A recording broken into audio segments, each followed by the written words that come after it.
urban എക്കണോമിക്സിൻ്റെ module 4 ആയിട്ടുള്ള urbanization in India എന്ന് പറയുന്ന ചാപ്റ്ററാണ് നമ്മൾ ഡിസ്കസ് ചെയ്യാൻ വേണ്ടി പോകുന്നത്. ഇന്ത്യയിലെ നഗരവൽക്കരണത്തെക്കുറിച്ചിട്ടാണ് ഈ ഒരു മൊഡ്യൂളിൽ പറയുന്നത്. പലതരത്തിലുള്ള പോളിസീസ് അല്ലെങ്കിൽ പ്രോഗ്രാംസ് കൊണ്ടുവന്നതിനെ കുറിച്ചിട്ടൊക്കെ തന്നെ ഇതിൽ പറയുന്നുണ്ട്. സോ മൊഡ്യൂൾ 4 അർബനൈസേഷൻ്റെ ഒരു ഇൻട്രൊഡക്ഷൻ, അതായത് അർബനൈസേഷൻ ഇന്ത്യ എന്ന് പറയുന്നതിലെ ഒരു ഇൻട്രൊഡക്ഷനെ കുറിച്ച് പറയുകയാണെന്നുണ്ടെങ്കിൽ നമ്മൾ ഈ പറയുന്ന അർബനൈസേഷൻ എന്ന് പറയുന്നത് ഒരു പ്രോസസ്സാണ്. That is it is a process of society changing from mostly rural to mostly urban. അതായത് സമൂഹത്തിൻ്റെ ഭൂരിഭാഗവും ഗ്രാമങ്ങളിൽ നിന്ന് നഗരങ്ങളിലേക്ക് മാറുന്ന ഒരു പ്രോസസ്സിനെയാണ് അർബനൈസേഷൻ എന്ന് പറയുന്നത്. സോ കൂടുതൽ ആളുകൾ നഗരങ്ങളിലൊക്കെ താമസിക്കുകയും അതുപോലെ തന്നെ കൃഷി അല്ലാത്ത മറ്റ് ജോലികളിലൊക്കെ തന്നെ ഏർപ്പെടുകയും ചെയ്യുമ്പോഴാണ് ഇത്തരത്തിലുള്ള അർബനൈസേഷൻ എന്ന് പറയുന്ന ഒരു പ്രോസസ്സ് നടക്കുന്നത്. ഇന്ത്യയിൽ കുറഞ്ഞത് 5000 ആളുകളുള്ള ഒരു പ്രദേശത്തെയാണ് നമ്മൾ ഒരു അർബൻ ഏരിയ ആയിട്ട് കണക്കാക്കപ്പെടുന്നത്. അതിൽ ഭൂരിഭാഗം പുരുഷന്മാരും നോൺ അഗ്രികൾച്ചർ ആക്ടിവിറ്റീസിലാണ് ജോലി ചെയ്യുന്നത്. പിന്നെ അതുപോലെ തന്നെ ഇത്ര ഡെൻസിറ്റി ഉണ്ടാവണം എന്നൊക്കെ നമ്മൾ മുൻപത്തെ ഓരോ മൊഡ്യൂൾസിലും പഠിച്ചിട്ടുണ്ട്. സോ ഗ്രാമങ്ങളിൽ നിന്ന് നഗരങ്ങളിലേക്കുള്ള ഈ ഒരു മാറ്റം എങ്ങനെയാണ് അവിടുത്തെ എക്കോണമി അതിലൂടെ പ്രവർത്തിക്കുന്നത്, കൾച്ചർ മാറുന്നത് എങ്ങനെയാണ്, അതുപോലെ ഇപ്പോൾ ലാൻഡ് യൂസ് പാറ്റേൺസ് എങ്ങനെയാണ്, ഇതിനെക്കുറിച്ചിട്ടൊക്കെയാണ് നമ്മൾ പറയാൻ വേണ്ടി പോകുന്നത്. സോ നഗരവൽക്കരണം അതായത് അർബനൈസേഷൻ എന്ന് പറയുന്നത് ഒരു രാജ്യത്തിൻ്റെ ഡെവലപ്മെൻറ്റിൻ്റെ ഒരു പ്രധാന ഘടകമായിട്ടാണ് കാണുന്നത്.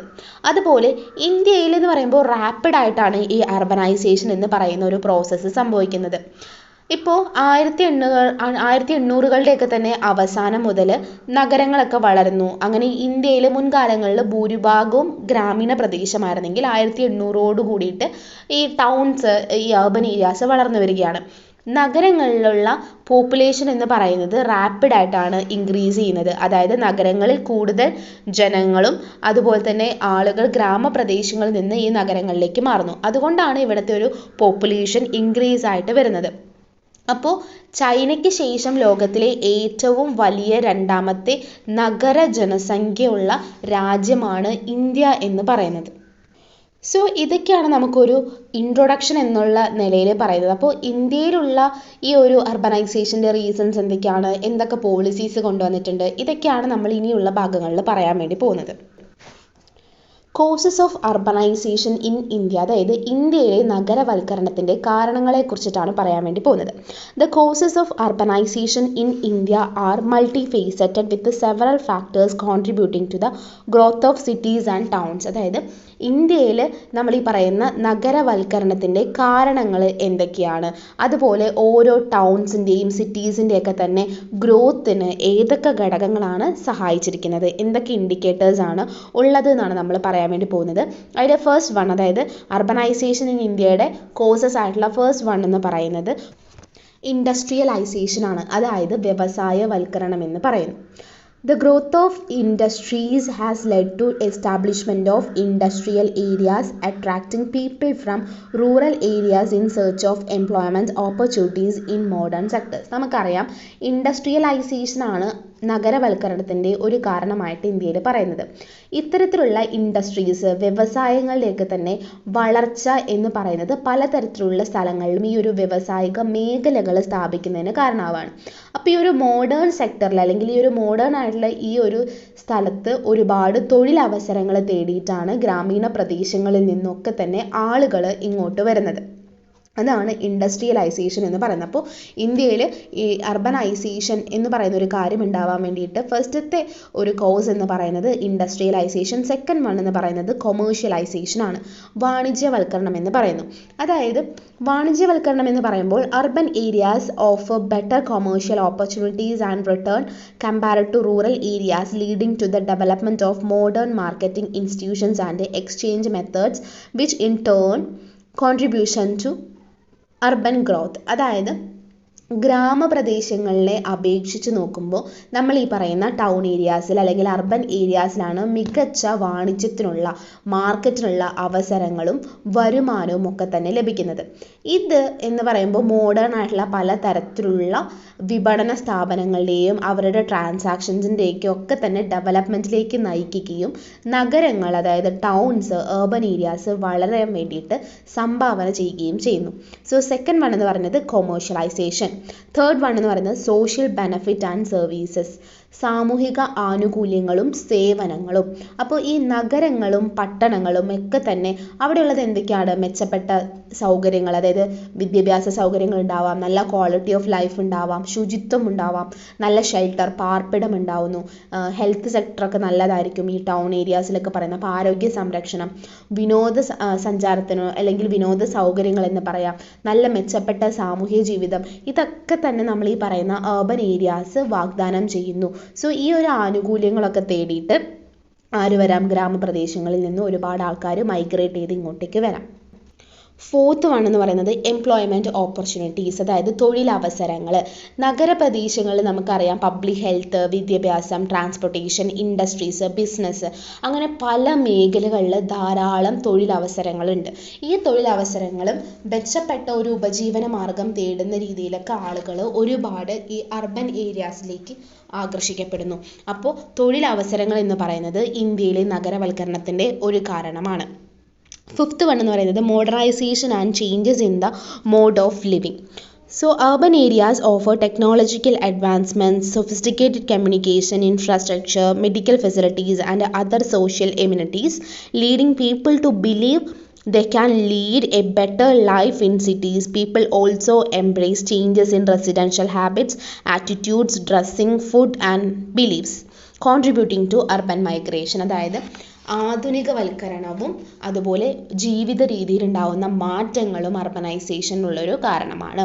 ഈ നഗരപ്രദേശങ്ങൾ ഒരുപാട് ടെക്നോളജി വൈസ് ഒരുപാട് മുന്നേറ്റങ്ങൾ ഉണ്ടാവുന്നു. പലതരത്തിലുള്ള കമ്മ്യൂണിക്കേഷൻ ഫെസിലിറ്റീസ്, അടിസ്ഥാന സൗകര്യങ്ങൾ, മെഡിക്കൽ സൗകര്യങ്ങൾ, അതുപോലെ മറ്റ് സാമൂഹികമായിട്ടുള്ള എല്ലാ സൗകര്യങ്ങളും ഉള്ളതുകൊണ്ട് തന്നെ ഇതെല്ലാം ഈ ഒരു അർബൻ ഏരിയാസ് എന്ന് പറയുന്നത് വാഗ്ദാനം ചെയ്യുന്നു. അപ്പോൾ നഗരങ്ങളിൽ ഒരു മെച്ചപ്പെട്ട ജീവിതം, അർബൻ ഏരിയാസിൽ ഒരു മെച്ചപ്പെട്ട ജീവിതം നയിക്കാൻ കഴിയുമെന്ന് വിശ്വസിക്കാൻ വേണ്ടിയിട്ട് ആളുകളെ ഇത് പ്രേരിപ്പിക്കുന്നു. കാരണം ഇത്തരം കാര്യങ്ങളൊക്കെ തന്നെ അർബൻ ഏരിയാസിലുണ്ട്. അതുകൊണ്ട് നല്ല പാർപ്പിടം ലഭിക്കും, ആളുകളുടെ മനോഭാവമൊക്കെ വ്യത്യാസമായിരിക്കും, ഇവിടെ വസ്ത്രധാരണം വ്യത്യാസമായിരിക്കും, ഭക്ഷണം, ബിലീവ്സ് വ്യത്യാസമായിരിക്കും. ഇതൊക്കെ തന്നെ ആളുകൾ അർബൻ ഏരിയയിലേക്ക് മൈഗ്രേറ്റ് ചെയ്യാൻ വേണ്ടിയിട്ട് കാരണമാകുന്നു. സിക്സ്ത് വൺ എന്ന് പറയുന്നത് റൂറൽ അർബൻ ട്രാൻസ്ഫോർമേഷൻ ആണ്. ഗ്രാമീണ നഗര പരിവർത്തനം എന്ന് പറയാം. അതായത് the transportation of rural areas into urban centers due to increased productivity, economic growth, resource exploitation and agricultural activities leads to the development of better infrastructure, education, institutions, transportation network, housing and governments, attracting more people to urban areas. അതായത് ഇപ്പോൾ ഒരു ഗ്രാമപ്രദേശത്തിൽ സാമ്പത്തിക വളർച്ച ഭയങ്കര കുറവായിരിക്കും, resources ഒക്കെ ചിലപ്പോൾ may be കുറവായിരിക്കും, കാർഷികമായിട്ടുള്ള പ്രവർത്തനങ്ങൾ മാത്രമായിരിക്കും അവിടെ ഉണ്ടാവുക. അപ്പോൾ ഈ ഗ്രാമീണ മേഖലകളൊക്കെ നഗരങ്ങളായിട്ട് മാറുന്ന എങ്ങനെയാണ്? അവിടെ അടിസ്ഥാന സൗകര്യങ്ങൾ കൊടുക്കുന്നത്, വിദ്യാഭ്യാസ സ്ഥാപനങ്ങൾ വരുന്നതും, നല്ല ട്രാൻസ്പോർട്ടേഷൻസ് ഫെസിലിറ്റീസ് വരുന്നത്, അങ്ങനെ ഒരുപാട് കാര്യങ്ങൾ വരുമ്പോൾ അവിടെ ഡെവലപ്മെൻറ്റിലേക്ക് നയിക്കുകയും അവിടുത്തെ ഹൗസിംഗ് ആയിട്ടുള്ള കാര്യങ്ങൾ അല്ലെങ്കിൽ അവിടുത്തെ ഗവേണൻസ്, ഇതൊക്കെ തന്നെ നഗരപ്രദേശങ്ങളിലേക്ക് ആളുകളെ ആകർഷിക്കുന്നു. അതായത് ഗ്രാമീണ മേഖലയിൽ ലഭിക്കുന്ന ഫെസിലിറ്റീസിനേക്കാളും കൂടുതൽ ഇപ്പുറത്തേക്ക് കിട്ടുന്നതുകൊണ്ട് അവരൊക്കെ ഇങ്ങോട്ട് ആകർഷിക്കപ്പെടുന്നു എന്ന് പറയുന്നു. സെവൻത്ത് വൺ എന്ന് പറഞ്ഞാൽ സ്പ്രെഡ് ഓഫ് എഡ്യൂക്കേഷൻ ആണ്. അതായത് വിദ്യാഭ്യാസത്തിൻ്റെ വ്യാപനം. അതായത് ഈ ഒരു ഗ്രാമീണ പ്രദേശങ്ങളിൽ ഒരുപാട് ആൾക്കാർ നല്ലോണം എഡ്യൂക്കേറ്റഡ് ആവുമ്പോൾ കുറച്ചുകൂടി ടെക്നോളജിക്കൽ വൈസിൽ അല്ലെങ്കിൽ അവർ കുറച്ചുകൂടി നല്ല അഡ്വാൻസ്ഡ് ആയിട്ട് ജീവിക്കാനും നല്ല ജോലി ചെയ്യാനും വേണ്ടിയിട്ട് ആഗ്രഹിക്കുന്നു. ഇതൊക്കെ തന്നെ അർബനൈസേഷനിലേക്ക് നയിക്കുന്നു എന്നാണ് പറയുന്നത്. സോ നമ്മൾ കോസസ് ഓഫ് അർബനൈസേഷൻ ഇൻ ഇന്ത്യയിൽ 7 പോയിൻറ്റ്സ് ആണ് പറഞ്ഞത്.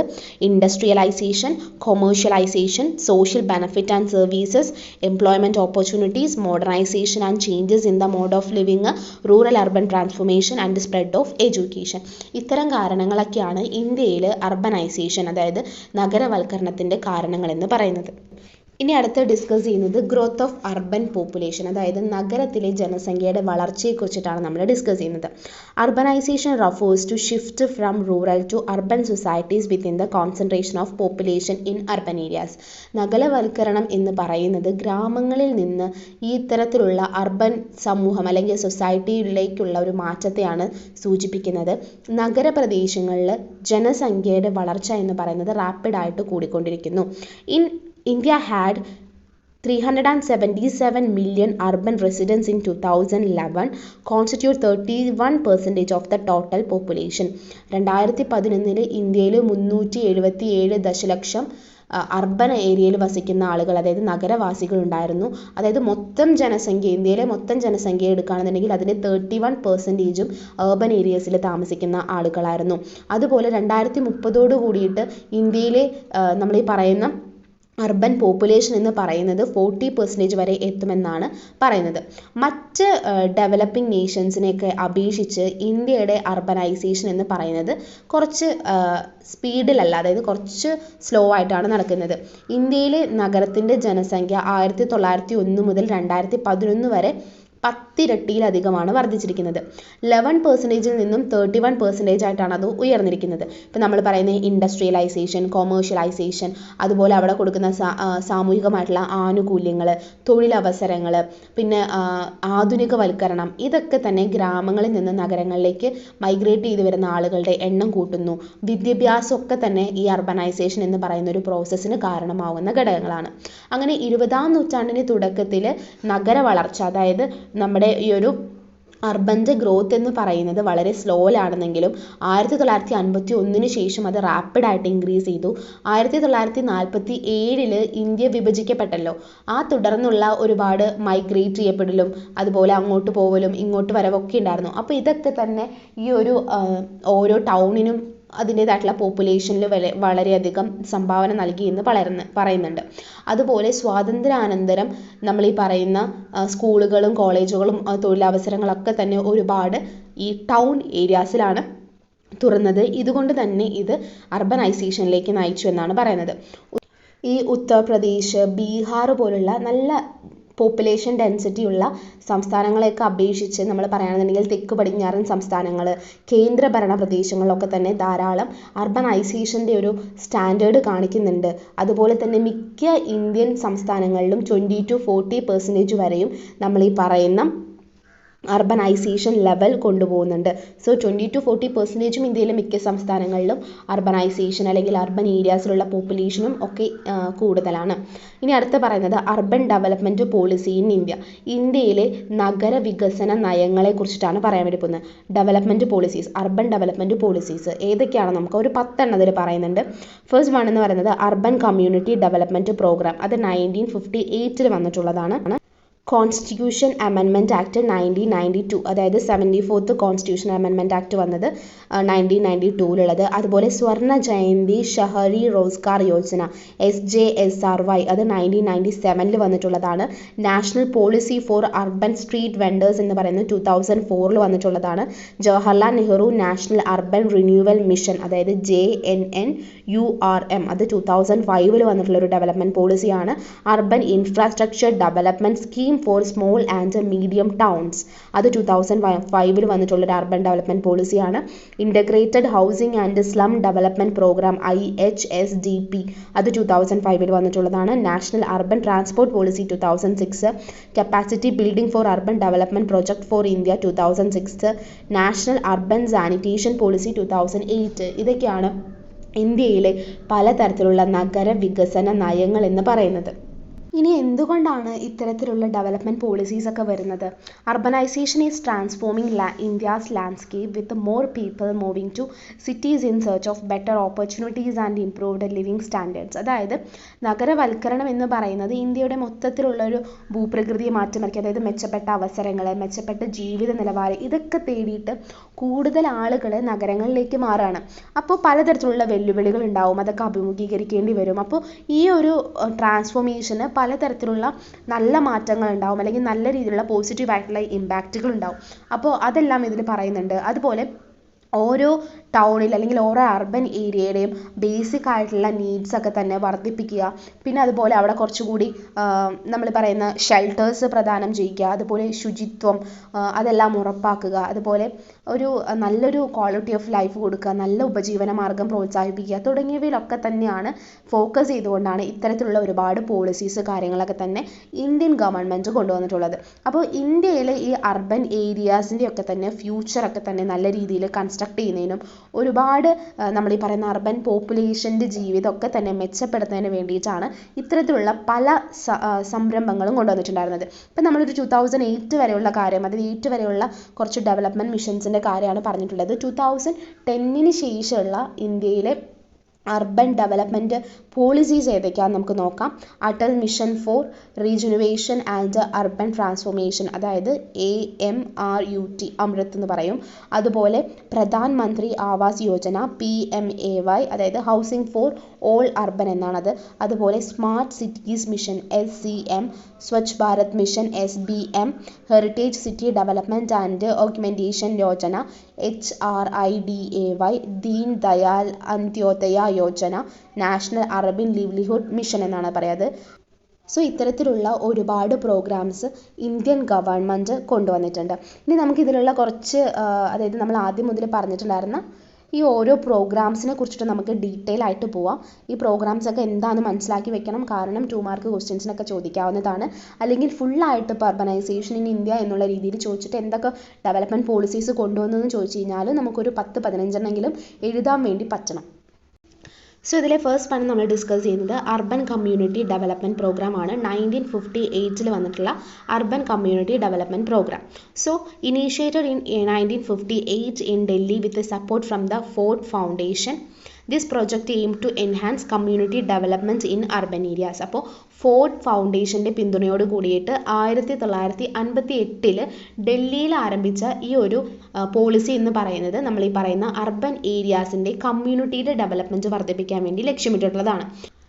Rural urban relationship committee reports 1966 വന്നിട്ടുള്ള ഈ ഒരു റിപ്പോർട്ടിൻ്റെ പലതരത്തിലുള്ള റെക്കമെൻഡേഷൻസിനെ തുടർന്നിട്ടാണ് അഹമ്മദാബാദ്, ബറോഡ, കൽക്കട്ട തുടങ്ങിയ നഗരങ്ങളിലേക്കൊക്കെ തന്നെ ഈ ഒരു അർബൻ കമ്മ്യൂണിറ്റി ഡെവലപ്മെൻറ്റ് പ്രോഗ്രാം വ്യാപിപ്പിച്ചത്. അപ്പോൾ അർബൻ കമ്മ്യൂണിറ്റി ഡെവലപ്മെൻറ്റ് പ്രോഗ്രാം 1958 എന്ന് പറയുന്നത് ഫോർഡ് ഫൗണ്ടേഷൻ്റെ പിന്തുണയോട് കൂടിയിട്ട് 1958 ഡൽഹിയിൽ ആരംഭിച്ച ഒരു പോളിസിയാണ്. ഇതിൻ്റെ മെയിൻ എയിം എന്ന് പറയുന്നത് നഗരപ്രദേശങ്ങളിലെ കമ്മ്യൂണിറ്റി വികസനം വർദ്ധിപ്പിക്കുക. ഇതാണ് ഇതിൻ്റെ മെയിൻ എയിം എന്ന് പറയുന്നത്. സെക്കൻഡ് വൺ എന്ന് പറയുന്നത് കോൺസ്റ്റിറ്റ്യൂഷൻ 74th അമെൻമെൻറ്റ് ആക്ട് ആണ് 1992 so this amendment addressed the lack of clear constitutional provisions for local self governments in urban areas. ഇത് നമ്മൾ പഠിച്ചിട്ടുണ്ട് ഓൾറെഡി, നമ്മൾ കഴിഞ്ഞ മൊഡ്യൂൾസിൽ ഇത് പറഞ്ഞിട്ടുണ്ടായിരുന്നു 74th കോൺസ്റ്റിറ്റ്യൂഷൻ അമെൻമെൻറ്റ് എന്താണെന്നുള്ളത്. സോ അർബൻ ഏരിയാസിലുള്ള ലോക്കൽ സെൽഫ് ഗവൺമെൻറ്റിന് അതിൻ്റേതായിട്ടുള്ള രീതിയിൽ പവർ കൊടുക്കുന്ന ഒന്നാണിതെന്ന് പറയുന്നത്. So it introduced provision for the constitutions for 3 types of municipalities based on size, area, ensured direct elections to fill seats. അതായത് നമുക്കറിയാം ഇതിൽ ഓരോ സ്ഥലത്തിൻ്റെ സൈസും അതുപോലെ തന്നെ അതിൻ്റെ വിസ്തീർണമൊക്കെ അടിസ്ഥാനമാക്കിയിട്ട് 3 തരം മുനിസിപ്പാലിറ്റീസ് കൊണ്ടുവന്നിട്ടുണ്ടായിരുന്നു. ഇപ്പോൾ അതിൽ ഓരോ സീറ്റുകളും നേരിട്ട് തിരഞ്ഞെടുപ്പിലൂടെയാണ് ഓരോ സീറ്റുകളും ഫില്ലായിട്ട് വന്നിട്ടുണ്ടായിരുന്നത്. അതുപോലെ നമുക്കറിയാം വലിയ മുനിസിപ്പാലിറ്റികൾ ഉണ്ടായി വന്നിട്ടുണ്ട്. അതുപോലെ SC ST അതുപോലെ സ്ത്രീകൾക്കൊക്കെ തന്നെ സംവരണം ചെയ്ത സീറ്റുകൾ കൊടുത്തു. Additionally, it empowered municipalities with the necessary functions and responsibilities for effective self-government. അതായത് ഓരോ മുനിസിപ്പാലിറ്റീസിനെയും ശാക്തീകരിക്കുകയും എന്തൊക്കെ ഫങ്ഷൻസും റെസ്പോൺസിബിലിറ്റീസും ഓരോ മുനിസിപ്പാലിറ്റീസ് ചെയ്യണം, അതിൻ്റെ ഒരു സെൽഫ് ഗവൺമെൻറ് എന്നുള്ള രീതിയിൽ എഫക്റ്റീവ് ആയത് സ്വയം ഭരണത്തിന് ഫലപ്രദമായിട്ടുള്ള രീതിയിലുള്ള ആവശ്യമായിട്ടുള്ള പ്രവർത്തനങ്ങൾ, ഉത്തരവാദിത്തങ്ങളൊക്കെ തന്നെ മുനിസിപ്പാലിറ്റിക്ക് കൊടുത്തു. പിന്നെ ധനകാര്യമായിട്ടുള്ള പല കാര്യങ്ങളിലും അവർക്ക് അവരുടേതായിട്ടുള്ള ഒരു റെസ്പോൺസിബിലിറ്റി കൊടുക്കുകയാണ് ഈ ഒരു കോൺസ്റ്റിറ്റ്യൂഷൻ അമെൻമെൻറ്റ് ആക്ട് 1992, അതായത് 74ാമത് ഭേദഗതി നിയമം കൊണ്ടുവന്നിട്ടുണ്ടായിരുന്നത്. തേർഡ് വൺ എന്ന് പറയുന്നത് സ്വർണ്ണ ജയന്തി ഷഹരി റോസ്ഗാർ യോജനയാണ്. അത് SJSRY എന്നാണ് പറയുന്നത്. അത് 1997 വന്നിട്ടുള്ളതാണ്. സോ ഇതിൻ്റെ ഒരു ഇനീഷ്യേഷൻ ആൻഡ് റിവിഷൻ എന്ന് പറയുകയാണെന്നുണ്ടെങ്കിൽ അതിൻ്റെ ഒരു സ്റ്റാർട്ടപ്പ് എങ്ങനെയാണെന്ന് വെച്ച് കഴിഞ്ഞാൽ launched on December 1st, 1997 the Swarna Jayanti Shahari Rozgar Yojana advented revised guideline from April 1st, 2009. ഈ ഒരു SJSRY സ്റ്റാർട്ട് ചെയ്തത് 1997 December 1 2009 ഒരുപാട് പുതുക്കിയ മാർഗ്ഗനിർദ്ദേശങ്ങൾ ഗൈഡ് ലൈൻസ് ഇതിന് വന്നിട്ടുണ്ടായിരുന്നു. അങ്ങനെ April 1st, 2009 ഇവിടെ ഒരു കുറച്ച് നിർദ്ദേശങ്ങളൊക്കെ വന്നിട്ടുണ്ടായിരുന്നു. ഇതിൻ്റെ മെയിൻ ഒബ്ജക്റ്റീവ്സ് എന്ന് പറയുന്നത് addressing urban poverty elevation by providing gainful employment to the urban unemployed or underemployed poor. അതായത് നഗരങ്ങളിൽ തൊഴിലില്ലാത്തവരോ അല്ലെങ്കിൽ തൊഴിലില്ലാത്ത ദരിദ്രർക്ക് ഒക്കെ തന്നെ തൊഴിൽ നൽകിക്കൊണ്ട് ഈ ഒരു അർബൻ ഏരിയയിൽ ഉണ്ടാവുന്ന പോവേർട്ടീനെ നിർമ്മാർജ്ജനം ചെയ്യുക. അതായത് പോവേർട്ടി അലിവേഷൻ എന്ന് പറയുന്ന ഒരു കാര്യമാണ് അവരുടെ പ്രധാന ലക്ഷ്യമായിട്ടുണ്ടായിരുന്നത്. സെക്കൻഡ് വൺ എന്ന് പറയുന്നത് supporting skill development and training to facilitate access to employment opportunities in the market or self employed for the urban poor.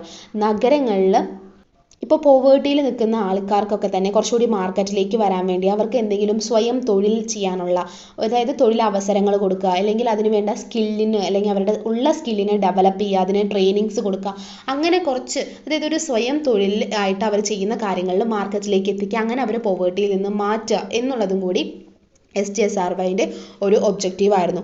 അതുപോലെ empowering the community to address urban poverty through self managed community structures and capacity building programmes. അതായത് പല കമ്മ്യൂണിറ്റീസിനെയും address ചെയ്തുകൊണ്ട് പോവേർട്ടീനെ ഇല്ലാതാക്കാൻ വേണ്ടിയിട്ട് self managed കമ്മ്യൂണിറ്റിയുടെ പലതരത്തിലുള്ള structures കൊണ്ടുവന്നിട്ട് ദാരിദ്ര്യം, അതായത് അർബൻ ഏരിയയിൽ ഉണ്ടാകുന്ന പോവേർട്ടി പരിഹരിക്കുന്നതിന് വേണ്ടിയിട്ട് സമൂഹത്തെ കുറച്ചുകൂടി എംപവർ ചെയ്ത് കൊണ്ടുവരിക. അത് പലതരത്തിലായിരിക്കും. ഇപ്പോൾ നമ്മൾ സ്കിൽ ഡെവലപ്മെൻറ്റ് കാര്യമൊക്കെ പറഞ്ഞ പോലെ പലതരത്തിലുള്ള പരിപാടികളിലൂടെയൊക്കെ തന്നെ അവരുടെ ആ ഒരു കമ്മ്യൂണിറ്റിയുടെ സ്ട്രക്ചറിൽ വ്യത്യാസം വരുത്തി അവരുടെ ശേഷി വർദ്ധിപ്പിക്കുക എന്നുള്ളതായിരുന്നു സ്വർണ്ണ ജയന്തി ഷഹരി റോസ്ഗാർ യോജനയുടെ അടുത്ത ഒബ്ജക്റ്റീവ് എന്ന് പറയുന്നത്. ഇനി കോമ്പണൻസ് ഓഫ് റീവാമ്പഡ് SGSRY, അതായത് ഇതിന് ശേഷം വന്നിട്ടുണ്ടായിരുന്ന നവീകരിച്ചിട്ടുള്ള SGSRYയുടെ കുറച്ച് ഘടകങ്ങളെ കുറിച്ചിട്ടാണ് പറയുന്നത്. അതിൽ അർബൻ സെൽഫ് എംപ്ലോയ്മെൻറ്റ് പ്രോഗ്രാം ഉണ്ടായിരുന്നു. അതായത് SGSRYയുടെ കുറച്ചുകൂടി റീവാംപ്ഡ്, അതായത് നവീകരിച്ചിട്ടുള്ള ഘടകങ്ങളെ കുറിച്ചിട്ടാണ് പറയുന്നത്. അതിനകത്ത് അർബൻ സെൽഫ് എംപ്ലോയ്മെൻറ്റ് പ്രോഗ്രാം ഉണ്ടായിരുന്നു, urban woman self help programme ഉണ്ടായിരുന്നു, skill training for employed promotion amongst urban poor, അതായത് സ്റ്റെപ്പ് അപ്പ് എന്ന് പറയുന്ന ഒരു പ്രോഗ്രാം വന്നിട്ടുണ്ടായിരുന്നു, അർബൻ വേജ് എംപ്ലോയ്മെൻറ്റ് പ്രോഗ്രാം വന്നിട്ടുണ്ടായിരുന്നു, അർബൻ കമ്മ്യൂണിറ്റി ഡെവലപ്മെൻറ്റ് നെറ്റ്വർക്ക് കൊണ്ടുവന്നിട്ടുണ്ടായിരുന്നു. അപ്പോൾ ഇതൊക്കെ ആയിരുന്നു ഈ പറയുന്ന SGSRYയുടെ ഒക്കെ തന്നെ കുറച്ചുകൂടി റീവാംപ് ചെയ്തിട്ടുള്ള കുറച്ച് കോമ്പണൻസ് എന്ന് പറയാം. നമ്മൾ പറഞ്ഞിട്ടുണ്ടായിരുന്നു ഇതിന് ശേഷം പുതുക്കിയ കുറച്ചുകൂടി മാർഗ്ഗനിർദ്ദേശങ്ങൾ, ഗൈഡ് ലൈൻസ് ഒക്കെ വന്നിട്ടുണ്ടായിരുന്നു. അതുപോലെ ഇതിൻ്റെ ഇടയിൽ വന്നിട്ടുള്ള കുറച്ച് കോമ്പണൻസ് ആണ് ഈ USEP, UWSP, അതുപോലെ സ്റ്റെപ്പ് അപ്പ്, WP, UCDN ഒക്കെ തന്നെ. അടുത്തത് national policy for urban street vendors 2004, അതായത് അർബൻ സ്ട്രീറ്റ് വെൻഡേഴ്സിന് വേണ്ടിയിട്ടുള്ള ഒരു പോളിസി ആയിരുന്നു, നാഷണൽ പോളിസി ആയിരുന്നു 2004 കൊണ്ടുവന്നിട്ടുണ്ടായിരുന്നത്. ഇതെന്താണെന്ന് നോക്കാം. The national policy for urban street vendors introduced by the government in 2004 and revised afterwards, first in 2006 and then in 2009, claims to give legitimacy to population of crores of street vendors. അതായത് 2004 ഈ ഒരു street വെൻഡേഴ്സിന് വേണ്ടിയിട്ടുള്ള, urban street വെൻഡേഴ്സിന് വേണ്ടിയിട്ടുള്ള ഒരു national policy അവതരിപ്പിക്കുകയും അതിനുശേഷം 2006 2009 അത് വീണ്ടും പരിഷ്കരിക്കുകയും ചെയ്തു. അതായത് ഈ സ്ട്രീറ്റ് വെൻഡേഴ്സ് എന്താണ്, ഓരോ അർബൻ ഏരിയാസിൽ അല്ലെങ്കിൽ ടൗൺസിലുള്ള തെരുവ് കച്ചവടക്കാർക്ക് വേണ്ടിയിട്ടുള്ള ഒരു നയമാണ്. അപ്പോൾ ഈ ഒരു ദേശീയ നയം എന്ന് പറയുന്നത് കച്ചവടക്കാർ ഒരുപാടുണ്ടാവും. അപ്പോൾ അവരുടെയൊക്കെ തന്നെ നിയമസാധുത, അതായത് അവർ ചെയ്യുന്ന കാര്യങ്ങൾക്കൊക്കെ ഒരു നിയമസാധുത നൽകുന്നത് വേണം. അത്തരമുള്ള ഒരു അവകാശത്തിന് വേണ്ടിയിട്ടാണ് 2004 ഈ ഒരു അർബൻ സ്ട്രീറ്റ് വെൻഡേഴ്സിന് വേണ്ടിയിട്ടുള്ള ഒരു നാഷണൽ നയം തന്നെ കൊണ്ടുവന്നിട്ടുണ്ടായിരുന്നത്. അതായത് ഈ സ്ട്രീറ്റ് വെൻഡേഴ്സിന് അവർക്ക്, അതായത് സ്ട്രീറ്റ് വെൻഡേഴ്സ് കൊണ്ട് നമുക്കറിയാം, അതായത് തെരുവോരത്തുള്ള കച്ചവടക്കാരെ കുറിച്ചിട്ടാണ്.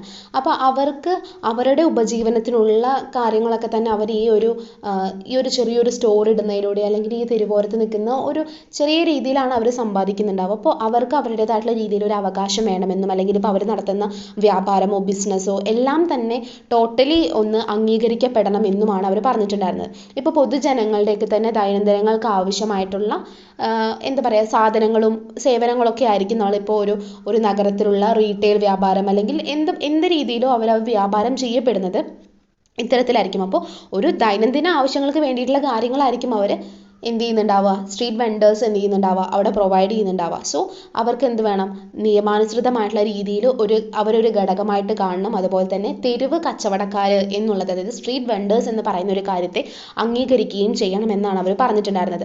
അതുപോലെ തന്നെ ഇപ്പോൾ ഒരു നഗരത്തെ സംബന്ധിച്ച് നമുക്കറിയാം, അവിടെ ഭയങ്കര കൺജസ്റ്റഡ് ആണ്. ഇപ്പോൾ ഒരു ഭാഗത്ത് ഒരുപാട് ഇൻഡസ്ട്രീസ് കാര്യങ്ങളുണ്ടാവും, റോഡ്സ് ട്രാൻസ്പോർട്ടേഷൻ കേസ് ഉണ്ടാവും, ഒരുപാട് വെഹിക്കിൾസ് ഉണ്ടാവും, പോപ്പുലേഷൻ ഭയങ്കര കൂടുതലായിരിക്കും.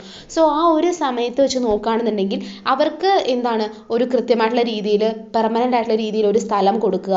അതുപോലെ ഈ കാൽനട യാത്രക്കാരുടെ സുരക്ഷയെല്ലാം തന്നെ നോക്കേണ്ടി വരുന്നുണ്ട്. അതുപോലെ ഗതാഗതം എന്ന് പറയുന്നത് കറക്റ്റായിട്ട് നടക്കണം. അപ്പോൾ ഇത്തരത്തിൽ ഒരു വെൻഡിങ് സൈറ്റുകൾ നൽകുക എന്ന് പറയുന്നത് നഗരങ്ങൾ നേരിടുന്ന ഏറ്റവും വലിയ പ്രശ്നമാണ്.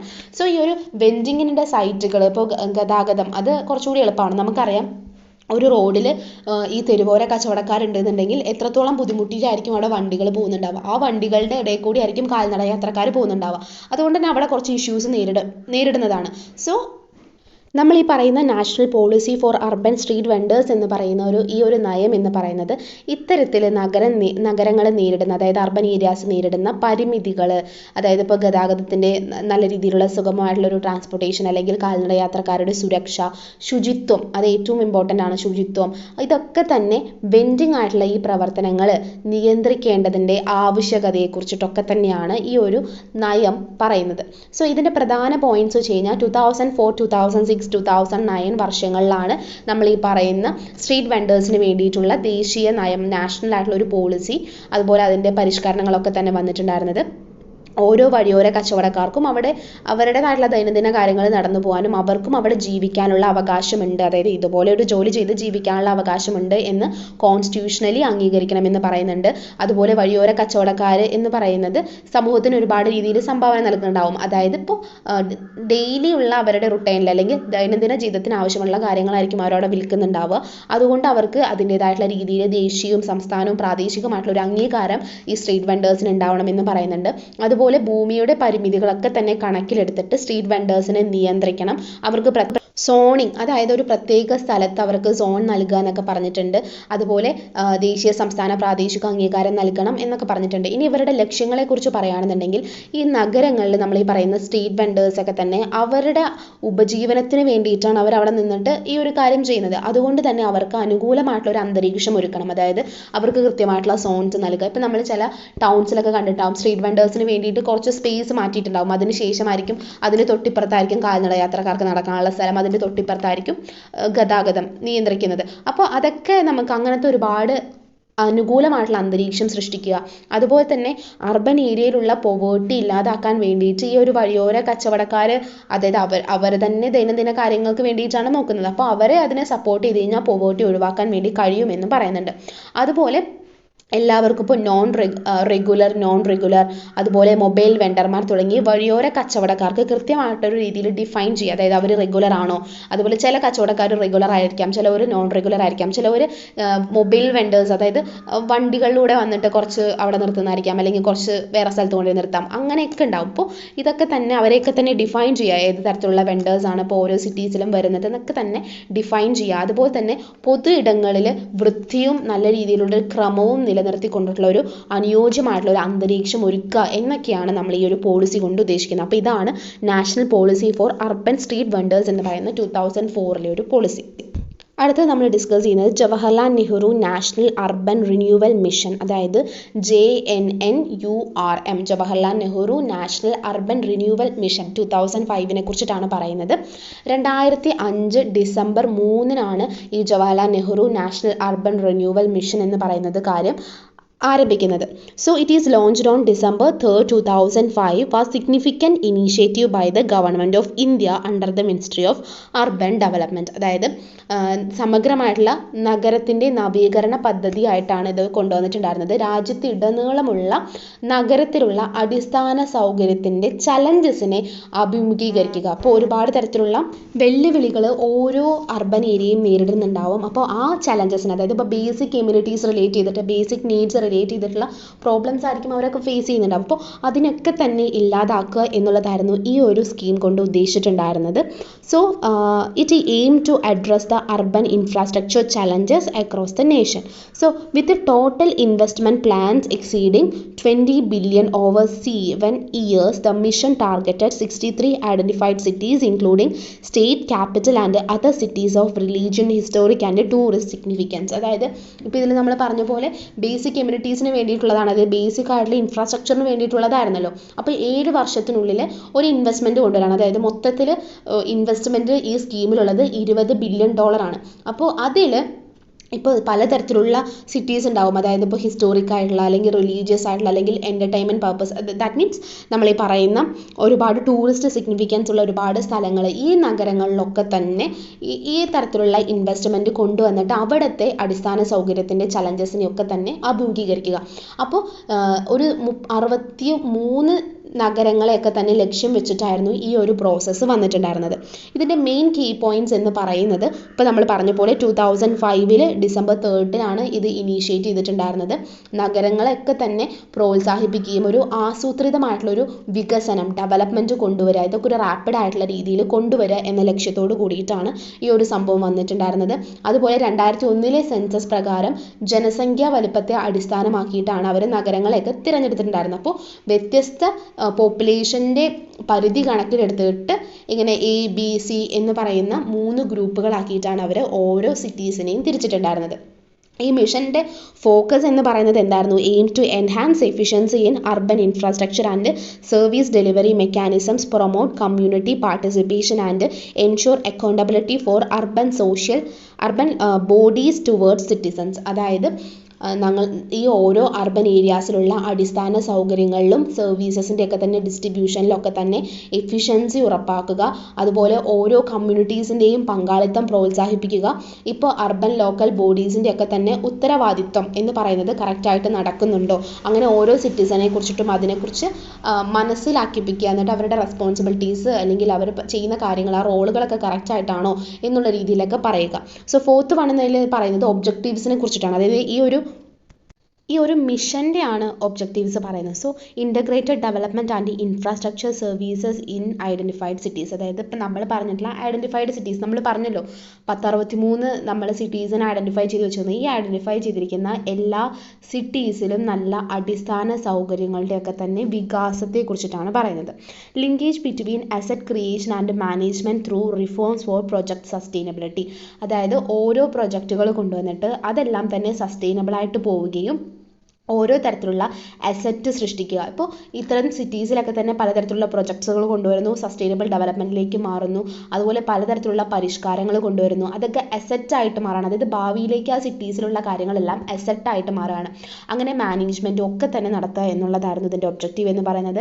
Addressing deficiencies in urban infrastructural services and planning development of peri urban areas. അതായത് ഇപ്പോൾ നഗരത്തിലുണ്ടാവുന്ന ഈ അടിസ്ഥാന സൗകര്യങ്ങളിലുണ്ടാവുന്ന പോരായ്മകൾ, ഇപ്പോൾ ഒരുപാട് ചലഞ്ചസ് ഉണ്ടാവും ഈ സേവനങ്ങളിലൊക്കെ തന്നെ. അപ്പോൾ അതൊക്കെ തന്നെ പരിഹരിക്കുകയും വികസനം എന്ന് പറയുന്നത് ഡെവലപ്മെൻറ്റ് എന്ന് പറയുന്നത് പ്ലാൻ ചെയ്യുക എന്നുള്ളതായിരുന്നു ഇതിൻ്റെ മെയിൻ ഒബ്ജക്റ്റീവ് എന്ന് പറയുന്നത്. അതുപോലെ നഗരത്തിലുണ്ടാവുന്ന ദരിദ്രർക്ക് മറ്റ് രീതിയിൽ, അതായത് മറ്റ് സൗകര്യങ്ങൾ, അതായത് ഓരോ സിറ്റിസണിനും ലഭിക്കുന്ന എല്ലാ സൗകര്യങ്ങളിലേക്കും അവരുടെ സ്കെയിൽ എന്ന് പറയുന്നത്, ഇപ്പോൾ ഒരു ദാരിദ്ര്യരേഖ എന്ന് പറയുന്ന ആ ഒരു സ്കെയിലിൽ നിന്ന് അവരെ കുറച്ചുകൂടി അപ്ലിഫ്റ്റ് ചെയ്യുക തുടങ്ങിയ കാര്യങ്ങളും അവരുടെ ഒബ്ജക്റ്റീവിൽ വരുന്നതാണ്. പിന്നെ ഒരു അർബൻ ഏരിയയുടെ തിരക്ക് കുറയ്ക്കുക, അതുപോലെ അവരുടെ ജീവിത സാഹചര്യങ്ങളൊക്കെ മെച്ചപ്പെടുത്തുക. പിന്നെ പഴയ നഗരങ്ങളുണ്ടാവും, അതിനെയൊക്കെ തന്നെ കുറച്ചുകൂടി നവീകരണങ്ങൾ കൊണ്ടുവന്നിട്ട് പുതിയ നഗരങ്ങളാക്കി മാറ്റുക. അങ്ങനത്തെ ഒരുപാട് കാര്യങ്ങളായിരുന്നു Jawaharlal Nehru national urban renewal, അതായത് റിന്യൂ ചെയ്യാണ്, നഗരങ്ങളെ റിന്യൂ ചെയ്യണം, അപ്പോൾ റിന്യൂവൽ മിഷനിൽ പറയുന്നത്. ഇനി ഇതിൽ കുറച്ചുകൂടി ഒബ്ജക്റ്റീവ്സിനെ കുറിച്ച് പറയുന്നുണ്ട്. ത്രസ്റ്റ് ഏരിയാസിനെ കുറിച്ചിട്ട് covered various sectors such as water supply, sanitation, solid waste management, drainage systems, road networks, urban transport and construction of terminals. അതായത് ഇതിൽ പറയുകയാണെന്ന് വെച്ച് കഴിഞ്ഞാൽ ജലവിതരണം, ശുചിത്വം, അതുപോലെ തന്നെ മാലിന്യ സംസ്കരണം, ഡ്രെയിനേജ് സംവിധാനങ്ങൾ, റോഡിൻ്റെ കുറേ പാറ്റേൺസ്, നഗരത്തിലെ ഗതാഗതം, അങ്ങനെ ഒരുപാട് കാര്യങ്ങളുടെ നിർമ്മാണവും അങ്ങനെ പല മേഖലകളും ഈ ഒരു സെക്ഷനിൽ വരുന്നുണ്ട്. 2011 മാർച്ചിൽ അവസാനിക്കുന്ന 7 വർഷത്തെ കാലയളവിന് വേണ്ടിയിട്ടാണ് ആദ്യം ഈ ഒരു സംഭവം, ഈ ഒരു സ്കീം കൊണ്ടുവന്നിട്ടുണ്ടെങ്കിലും അതിന് പിന്നീട്, അതായത് 2011 എന്ന് പറയുമ്പോഴേക്കും അത് 7 years ആവും. പക്ഷേ 2014 മാർച്ച് വരെയും ഇത് നീട്ടുകയാണ് ചെയ്തിട്ടുണ്ടായിരുന്നത്. ഈ ഒരു പോളിസിയുടെ ഡ്യൂറേഷൻ എന്ന് പറയുന്നത് 7 years ആയിരുന്നു, പക്ഷേ 2014 വരേക്കും അത് നീട്ടി എന്നാണ് പറയുന്നത്. ഇനി ഇതിൻ്റെ ഫണ്ടിങ് സംവിധാനത്തെക്കുറിച്ച് പറയുകയാണെന്നുണ്ടെങ്കിൽ കേന്ദ്ര സംസ്ഥാന ഗവൺമെൻറ്റുകളിൽ നിന്ന് ഗ്രാൻറ്റുകളൊക്കെ ഉപയോഗിച്ചിട്ടാണ് പലതരത്തിലുള്ള സ്റ്റേറ്റ് ലെവലുള്ള ഏജൻസി മുഖേനയൊക്കെ തന്നെ ഫണ്ടുകൾ രൂപീകരിച്ചിട്ടാണ് ഇത്തരത്തിലുള്ള പ്രവർത്തനങ്ങളും അതുപോലെ ഈ വികസനത്തിന് റിലേറ്റ് ചെയ്തിട്ടുള്ള കാര്യങ്ങളൊക്കെ തന്നെ അവർ ചെയ്തിട്ടുണ്ടായിരുന്നത്. പിന്നീട് ഇതിൽ പറയുന്നുണ്ട് എലിജിബിലിറ്റി ആൻഡ് ഇൻഅഡ്മിസിബിൾ കോമ്പണൻസിനെ കുറിച്ച് പറയുന്നുണ്ട്. Certain projects like power, telecom, health and education were not eligible for JNNERM assistance, emphasizing urban infrastructure development. അതായത് ഇതിലിപ്പോൾ നമ്മൾ പറയുമ്പോൾ പവർ, ടെലികോം അല്ലെങ്കിൽ ആരോഗ്യം, വിദ്യാഭ്യാസം തുടങ്ങിയ ചില പദ്ധതികളൊന്നും ഇതിനകത്ത് പറയുന്നില്ല. അതായത് അടിസ്ഥാന സൗകര്യങ്ങളുടെ വികസനത്തിന് വേണ്ടിയിട്ടാണ് ഈ സ്കീം വരുന്നത്. അതുകൊണ്ട് തന്നെ പലതും, അതായത് ഈ ഇത്തരത്തിലുള്ളതല്ലാതെ വേറെ കുറച്ച് കാര്യങ്ങളിലേക്കൊന്നും അവരുടെ ഫണ്ടുകളൊന്നും ട്രാൻസ്ഫർ ചെയ്യപ്പെടില്ല. അതുപോലെ തന്നെ ജനസംഖ്യയുടെ വലുപ്പത്തെ അടിസ്ഥാനമാക്കിയിട്ടുള്ള വിഭാഗങ്ങളായിട്ടാണ് തരംതിരിക്കുന്നതെന്നൊക്കെ നമ്മൾ പറഞ്ഞിട്ടുണ്ടായിരുന്നു. അപ്പോൾ വലിയ നഗരങ്ങൾ, അതുപോലെ തന്നെ ഒത്തിരി ആൾക്കാർ ഉൾക്കൊള്ളുന്ന നഗരങ്ങളെ വെച്ചിട്ട് അതിന് ഇപ്പോൾ ഒരു ലിമിറ്റേഷൻസ് വെക്കുകയാണ്. അതായത് ഇത്ര ജനസംഖ്യയിൽ വരുന്ന നഗരങ്ങൾ, അതിൻ്റെ താഴെ വരുന്ന നഗരങ്ങൾ എന്നൊക്കെ പറഞ്ഞിട്ട് പല രീതിയിലൊക്കെയാണ് കാറ്റഗറി ചെയ്തിട്ടാണ് ഈ ഒരു സ്കീമിലേക്ക് ഓരോ നഗരങ്ങളെയും ഉൾപ്പെടുത്തുന്നത്. മൊത്തത്തിൽ നമ്മൾ പറയുകയാണെന്നുണ്ടെങ്കിൽ അർബൻ ഡെവലപ്മെൻറ്റ് ഒരു സസ്റ്റൈനബിലിറ്റി കൊണ്ടുവരിക, ഇന്ത്യയിലെ എല്ലാ അർബൻ ഏരിയാസിലും പൗരന്മാരുടെ സിറ്റിസൺസിൻ്റെ ജീവിത നിലവാരം ഉയർത്തുക എന്നൊക്കെയാണ് ഈ ഒരു JNNURMൻ്റെ ഏറ്റവും വലിയ ലക്ഷ്യവും എയിമും ഒക്കെ ആയിട്ട് തന്നെ പറയുന്നത്.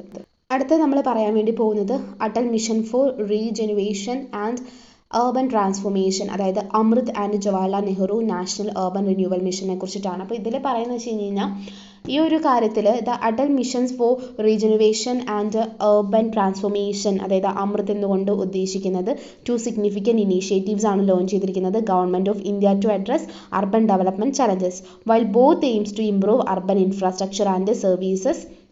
അതായത് ഇപ്പോൾ ഈ പറയുന്ന, അതായത് ജവഹർലാൽ നെഹ്റുവിൻ്റെ റിലേറ്റ് ചെയ്തിട്ടുള്ള അർബൻ റിന്യൂവൽ മിഷനും നമ്മൾ ഈ പറയുന്ന അടൽ മിഷൻ എന്നും പറയുന്നത് രണ്ടും അർബൻ റിലേറ്റ് ചെയ്തിട്ടുള്ള അർബൻ ഡെവലപ്മെൻറ്റിൽ ഉണ്ടാകുന്ന ചലഞ്ചസിനെ ഫേസ് ചെയ്യാൻ വേണ്ടിയിട്ടാണ് ഉപയോഗിച്ചിട്ടുണ്ടായിരുന്നത് എന്നാണ് പറയുന്നത്. ഇതിൻ്റെ കീ പോയിന്റ്സ് പറയുമ്പോൾ വെച്ച് കഴിഞ്ഞാൽ ഇത് ലോഞ്ച് ചെയ്തിരിക്കുന്നത് AMRUT was launched as a continuation of JNNURM with a specific focus on big cities and on the other hand covering both big cities and smaller towns. പക്ഷേ ഇതിൽ നമ്മൾ പറയുമ്പോൾ സ്പെസിഫിക് ആയിട്ടുള്ള വലിയ സിറ്റീസിന് വേണ്ടിയിട്ടാണ് നോക്കിയിട്ടുണ്ടായിരുന്നെങ്കിലും ഇവിടെ എന്ന് പറയുമ്പോൾ വലിയ സിറ്റീസും സ്മോളർ ടൗൺസിനെയും കൂടിയിട്ട് ഉൾപ്പെടുത്തുന്നത്. ഇത് രണ്ടും നമ്മൾ ഈ പറയുന്ന നഗര അടിസ്ഥാന സൗകര്യങ്ങളും സേവനങ്ങളും ഒക്കെ തന്നെ മെച്ചപ്പെടുത്താൻ ലക്ഷ്യമിടുന്നുണ്ടെങ്കിലും ഇതിൽ കുറച്ചൊക്കെ തരത്തിലുള്ള വ്യത്യാസങ്ങൾ മാത്രമാണ് ഉള്ളത്. സോ ഇനി ഇതിൻ്റെ കവറേജ് എന്ന് പറയുന്നത് ചെറിയ പട്ടണങ്ങൾ ഉൾപ്പെടെ വിവിധ നഗര കേന്ദ്രങ്ങളിലെ നമ്മൾ ഈ പറയുന്ന അർബൻ ഡെവലപ്മെൻറ്റിൻ്റെ ചലഞ്ചസിനെ ഫേസ് ചെയ്യുക എന്നുള്ളതായിരുന്നു ഇവരുടെ കവറേജ് എന്ന് പറയുന്നത്. ഇപ്പോൾ നമ്മൾ പറയുന്നതനുസരിച്ചിട്ട് പുനരുജ്ജീവനം, അതായത് റിനജുനേഷൻ എന്ന് പറയുന്ന ഒരു കാര്യത്തിന് ഇവിടെ യൂസ് ഉണ്ടെന്നുണ്ടെങ്കിലും അമൃത് എന്ന് പറയുന്ന ഈ ഒരു കാര്യം വലിയ നഗരങ്ങളെയാണ് ലക്ഷ്യമിടുന്നത്. അതുപോലെ കവറേജ് നമ്മൾ പറഞ്ഞു. അതുപോലെ ക്രിറ്റിസിസത്തിലേക്ക് വരുമ്പോൾ JNNURM faced criticism for favouring big cities over smaller towns. However it addressed a diverse range of sectors to promote holistic urban development. AMRUT focus on big cities was seen as a response to this criticism aiming to prioritise infrastructure improvements in larger urban centres. അതായത് ഇത് പറയുന്ന പോലെ ഈ അമൃതും അതുപോലെ തന്നെ JNNURM തമ്മിൽ വ്യത്യാസമുണ്ട്. അതായത് ഇത് പലതരത്തിലും റീജനുവേഷൻ അതുപോലെ തന്നെ റിനോവേഷൻ പോലുള്ള കാര്യങ്ങളിലേക്ക് ലക്ഷ്യമിടുമ്പോൾ ഇത് കുറച്ച് കവറേജിലൊക്കെ തന്നെ അല്ലെങ്കിൽ അവരുടെ ഫോക്കസിലൊക്കെ തന്നെ വളരെയധികം വ്യത്യാസമുണ്ടെന്നാണ് പറയുന്നത്. ഇപ്പോൾ നമ്മൾ ഈ പറയുന്ന അമൃത് എന്ന് പറയുന്നത് വൻ നഗരങ്ങളിലൊക്കെ തന്നെ അല്ലെങ്കിൽ ചില മേഖലകളിലൊക്കെ തന്നെ ശ്രദ്ധ കേന്ദ്രീകരിക്കുമ്പോൾ നമ്മൾ ഈ JNNURM വൻ നഗരങ്ങളെയും പട്ടണങ്ങളെയും ഒക്കെ തന്നെ ഉൾക്കൊള്ളിച്ചുകൊണ്ട് ഒരു വിശാലമായിട്ടുള്ള ഏർബൻ ഏരിയയുടെ ഡെവലപ്മെൻറ്റിൻ്റെ ചലഞ്ചസിനെയാണ് അഭിമുഖീകരിക്കുന്നത്. അപ്പോൾ ഇതിന് കുറച്ചുകൂടി ഇതിൻ്റെ ഒരു കവറേജ് എന്ന് പറയുന്നത് കൂടുതലാണ്. അപ്പോൾ ഇതാണ് ഒരു ക്രിറ്റിസിസം എന്നുള്ള രീതിയിൽ പറയുന്നത്.